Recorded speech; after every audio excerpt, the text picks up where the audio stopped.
Okay, so my hair is tamer, and I'm wearing stuff that separates me from the background a little bit more. Hair. I don't know if it's mine or someone else's. I don't know whose it would be. Doesn't look like mine. Moving on. So while researching... The hell was that? Is there fucking mice living down here? Causing a Disney-inspired ruckus? In my fortress of solitude? Fuck you, mice. Schrodinger's mice. So while doing research for my Martin Scorsese video involving Marvel and what is and isn't art, I actually watched a couple celebrity reactions to those hot takes, including Sam Jackson, reading the tweets of James Gunn, and since then Francis Ford Coppola offered even more damning opinions on stuff like the MCU specifically, while still admittedly openly admiring stuff like Into the Spider-Verse, one of the best animated movies ever. But anyway, one reaction that really stuck out to me was that of Robert Downey Jr. while he was on the Howard Stern show. He shared his opinions with tact, respect, and even self-awareness. Why did he say that? Because it's his opinion, and But it is cinema, isn't it? I mean, it plays in theaters. Yeah, well, what did he mean by that it's not cinema? I appreciate his opinion because I think it's like anything. We need all of the different perspectives so we can come to center and move on. You're therapy. No, come on. You're therapized. No, you're being too nice. Magnanimous, it's yeah. called. You know what it is? You get older, you're used to cinema being a certain way. Can I tell you something? Yeah. Do you actually think Martin Scorsese is upset about Marvel movies? Yes. Yes, I do. Because he's the guy who's busy archiving films, and he has He's archived my dad's films. And by the way, I appreciate his point of view. Anyway, all this really hammered home for me, personally, was that RDJ is a sex monster. In this world where everyone's like hiding behind some really cringy mask, he seems to say what he means, and he says it in a way that like isn't fucking grating. He just seems like a legitimately down-to-earth human being in pretty much anything that I've ever seen him in that isn't movie-related. And yet when it comes to what's movie-related, I think you'd be hard-pressed to find an actor as reliable and talented as the dude is. And the reason I'm bringing this up specifically is because I saw this little treat not too long after watching that interview. I gotta find it now. This is Dick Cheese. Where you at? Where you at? Where you at? Where you at? Where you at? Where you at? I'm going to find you and reference you piece of shit tweet. There we go. So when this Dr. Dolittle trailer came out, this person whose identity I'm gonna blur, so I'm not a fucking asshole, said, "Time for everyone to return to 2002, and remember, RDJ is good at exactly one kind of character, and Tony Stark is the purest distillation of it." Have you ever watched a movie? It's an honest question. Now, while we're on the topic of said Dr. Dolittle remake, reboot, whatever it classifies as, it doesn't look impressive. In fact, it looks like it has the potential to be really trashy. It seems like any number of movies that came out after that Alice in Wonderland reboot quel that Tim Burton did. It looks like any cheap knockoff of that where you need to add a really candy-coated, gold-encrusted level of epicness to what once was a child-friendly product or narrative or book or whatever. It just seems really behind on the times in terms of what audiences are looking for. Now, I could always be wrong about it. It could surprise everyone and be like the ultimate interpretation of Dr. Dolittle, the character. I haven't read the book. I think it goes without saying that most of us, especially in my generation, are familiar with the Eddie Murphy version. Like, do you know how embarrassing it is that the 90s Eddie Murphy version of Dr. Dolittle could very well be better than whatever the hell this is gonna be? Just guessing, but I think you might have just lost your thermometer. It's going south for the winter. I'd like to go in manually. What's he saying? You don't want to know. Hello! And I don't care about the original movie. No one does. No one does. Sorry. If I watch it and it's okay, fine, it's okay. But like, it's from the 60s and it doesn't look remotely appealing. Not nearly enough talking guinea pigs. Now what? RDJ. Let's get back to RDJ. I hate that tweet that I read because it's super ignorant of all the work before and after the Iron Man stuff that he had done. Like in the early 90s, he was like one of the hot up and coming actors, not because he was in like a super lucrative mega blockbuster, but he came from Hollywood royalty, the independent cinema scene from the 60s, where his father made really seminal low budget independent films, some of which Junior was in. That tornado scared me so much it made my hair disappear. Have any hair on your balls?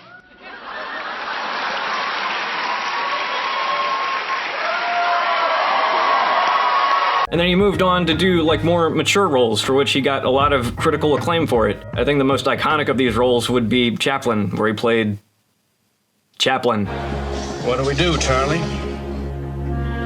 Smile. In that film, it's dated in a lot of ways that only 90s melodramas and biopics can be. But if you go back and watch that movie, it's such a good performance. Like, if you're a fan of Charlie Chaplin and you've seen like any of his movies, the dude gets the mannerisms down perfectly. Oh, it's so rich and loving and faithful to what that motherfucker was about on a physical level, as well as an emotional level. He embodies the guy throughout his entire life, from a young adult all the way to an old-ass man where, yeah, some of the makeup is pretty dated and could have been done a lot better. He captures the spirit of the most beloved cinematic clown ever. At least up until recently. But we're not going to talk about that. Let's move on. But yeah, he kind of had a fall from grace after that period. He got roped into like a bunch of drugs and just like very fucking public controversies and whatnot. Became something of a burnout, which makes it so great that when he was finally cast as Tony Stark, Art was able to imitate life for a bit, and he was able to take that mental and spiritual adversity and craft it into something that was reflective of his own dang self. And yeah, referencing the tweet once more, this is obviously the ultimate embodiment of that sardonic, quick-witted dude that he's known for playing. But come on, Iron Man 1 is really, really fucking good because of the way he interpreted that character. But on top of that, any appearance he has in any other movie, regardless of like any argument you could get into about like Tony's development as a character across a dozen or so movies being cool or faithful or what have you, he puts in so much effort. He's the most like engaging part of any movie that character appears in. You have other actors who embody their characters on a similar level, but he ties everything together in such a grounded and believable way, all while carrying the weight of kickstarting the franchise and also showing awareness of where he came from as a person. Article after article has been written about the parallels you can draw between the guy's career and the rebirth of Tony Stark's own morality, where his priorities lie once he realizes how much responsibility he has for his fellow man. Well, you know, some people tackle that topic with no grace whatsoever. You've talked in other interviews again about your relationship with your father and, you know, the dark periods you entered and taking drugs and drinking and all of that. And I just wondered whether, you know, you think you're free of all of that, or whether that's still something. I'm sorry, I really don't. What are we doing? Well, I'm just asking questions, that's all. Right. Okay. Bye. Thank you, guys. Are you... Oh, I'm sorry. It's okay. Yeah, you're right. Thank you. Yeah. Do you... You seem okay, it's just getting a little dinosaur in your... No, look, I don't want to do that. Thank you. I don't blame him at all for leaving that interview, by the way. Not even a little bit. So Tony Stark is Tony Stark. It's the role that most people are most familiar with. But then, remember Sherlock Holmes? I mean, you could maybe argue that it's the same kind of role with the British accent, but I don't know, he seems like more of an outsider in that one. Someone who's like off. Like with that one in particular, it's like the ultimate contrast between intellect and man of action in a very idiosyncratic way that I feel like directly influenced a lot of versions of Sherlock Holmes that came after that. And you know, you could get into how true is it to the spirit of the original Arthur Conan Doyle character, but I don't care. It's old, like Batman. You're allowed to reskin and revamp things in a way that fit the modern times and fall into your own vision of how those characters could just, I don't know, I'm into creativity that way. I also hate books. I hate every book, especially the one you like. This is a hill I'm gonna die on. I hate it. I hate the book you like. So let's address the elephant in the room. Tropic Thunder, Oscar-nominated role. Yeah. Touchy movie now. It's been a little over a year since it came out, and in that span of time, things can change as far as what we think might be cool or might not be so cool to shoot or write or perform. Him playing a guy who's so far up his own ass with the craft of acting that he decides to take on the role of an African-American veteran, all right, I could see why you might not think that's cool. Regardless of that, though, it's an incredible performance that's actually making a statement on how up their own ass a lot of actors get with their craft. It's a parody of the Daniel Day-Lewis's, or, I don't know, the Jared Leto types, who, yeah, their work is incredible and you can't take your eyes off of them when they're on, like really on. But it can't be fun for the people who, you know, have to work with them, or maybe have reservations about the kind of ailments or quirks that the characters they're playing might have. But the movie, the project of Tropic Thunder, was to satirize the entire Hollywood machine as Ben Stiller saw it when, you know, movies like Platoon or My Left Foot were coming out. He's been in the machine long enough to know what's silly and why it's silly. To watch Tropic Thunder and ignore that, I feel like kind of misses the point and trivializes how cutting edge and essential that kind of statement was. And not to play that card, but Spill liked it. They were impressed by it. Didn't really get that offended by it. I'm not speaking on behalf of them. Maybe they've changed their mind since then, but I'm just saying, like, you want to be white? Everybody knows that already. You know, that's whispered about. That ain't right. Not everyone who fits that shoe has a negative take on that movie, is all. But he's playing a character, you know, I'm not even gonna explain it. He explains it in the movie. I know who I am. I'm a dude playing a dude disguised as another dude. Do you know how fucky that is to play, and how committed you have to be to portraying multiple facets of one guy's personality? You would have to be. Like, I don't know, man. That's a good movie, largely because of what RDJ brings to the table with that character. I don't know. Maybe I'm wrong. Going back to Iron Man 3, I am all about the emotional journey that Tony has with his anxiety, seeing what the world was going to be up against in coming installments at the end of Avengers. Like, that would fuck with the guy, regardless of how much hell he had seen as an arms dealer, as an inventor of military devices. And the way he carries the character in the third entry with Shane Black's bitchin' script, it was really believable without robbing him of the humanity and humor that comes with being an anxious mess about everything. Can you stop? Remember I told you that I have an anxiety issue? Does this subject make you edgy? Yeah, a little bit. Can I just catch my breath for a second? Do you have medication? Nope. Do you need to be on it? Probably. Do you have PTSD? I don't think so. Are you going completely mental? I can stop. Do you want me to stop? Do you want me to Remember when I said to stop doing that? I'm sort of, you're gonna freak me out. This hits home quite hard for me because I'm a little wiry and easy to upset sometimes for reasons that aren't always 100% under my control. And I feel like that portrayal of that particular state of mind was handled very effectively in that movie because of the 1-2 punch of Shane Black's direction and because of the physical and verbal choices that RDJ made for the movie. And I bring up Shane Black because I like Shane Black.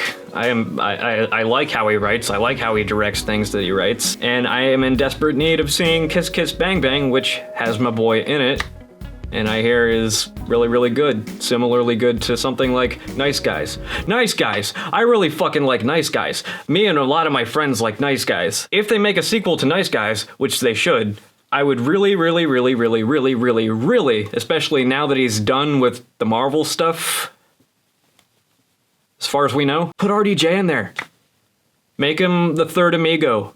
Make him the villain. Like, that would be so cool. So yeah, I just made a video looking the guy's asshole, but you know what? I really don't care because little petty tweets like that just trivialize the effort that people put into a craft that's really easy to just rest on your laurels with or not try or make something that's really condescending and stupid. I like effort. I like passion. I like genuineness in what artists do.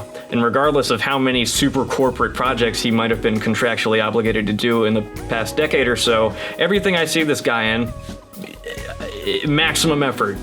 I know that's Deadpool, but it perfectly encapsulates what that guy seems to be about. And even when he was like in movies that didn't seem that good, like I didn't watch the whole movie, but this clip of Shaggy Dog from like 2000 whatever the fuck with Tim Allen, a really, really silly background role. Hey, Kozak, go fetch.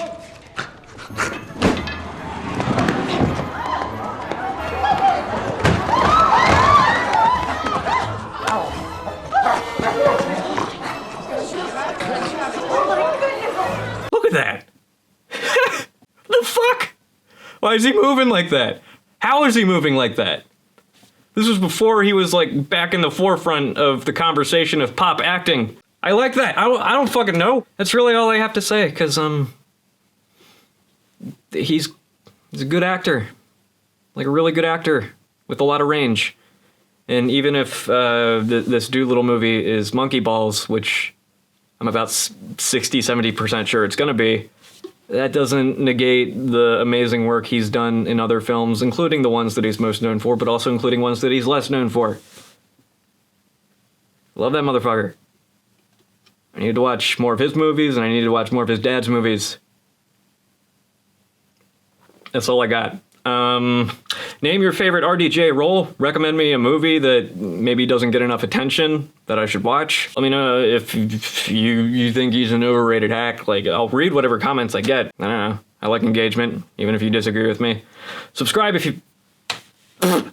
this did anything for you. I'll see you in the next one. I'm gonna do an elevator exit gag.